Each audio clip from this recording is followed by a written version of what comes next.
Attention, un régime qui te fait perdre du poids n'est pas forcément un régime bon pour ta santé. En France, nous allons suivre la tendance des États-Unis et bientôt, la moitié de la population sera en surpoids, selon l'INSERM. Ceci explique l'engouement pour la multitude de régimes que vous pouvez trouver aujourd'hui. Régime vegan, régime cétogène, carnivore, paléo, sénialé, sans gluten, sans FODMAP, high carb low fat, high fat low carb, etc., etc. La raison principale qui pousse les gens à aller vers un régime, c'est la perte de poids. Et il faut faire très attention, car je vais vous l'expliquer dans cette vidéo, un régime qui vous fait perdre du poids n'est pas toujours un régime bon pour votre santé. Le premier problème d'un régime qui vous fait perdre du poids, c'est quand ce régime vous fait perdre du muscle. Si vous perdez du muscle, vous baissez votre métabolisme, vous baissez votre niveau de testostérone pour les hommes, vous augmentez votre risque de blessure, vous baissez votre mobilité. D'ailleurs, toutes les études montrent qu'avec l'âge, la baisse de la masse musculaire est mauvaise pour la santé.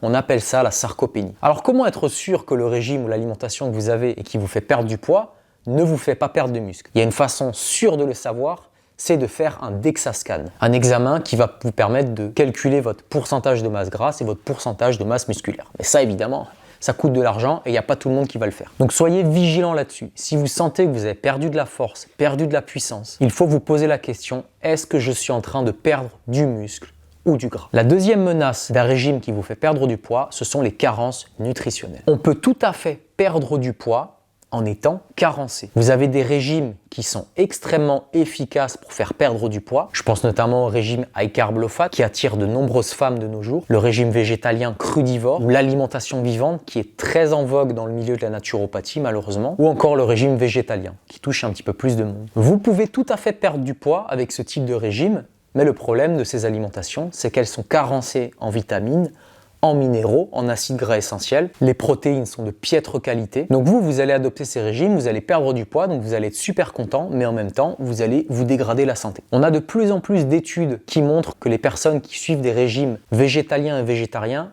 ont des densités minérales osseuses plus faibles que les omnivores. Et la perte de densité osseuse est extrêmement mauvaise pour la santé. Plus vous êtes âgé et plus vous perdez de densité osseuse, moins c'est bon pour vous. Enfin, la dernière menace qui est beaucoup moins connue, c'est que perdre tout simplement trop de gras est aussi néfaste pour la santé que d'en avoir trop.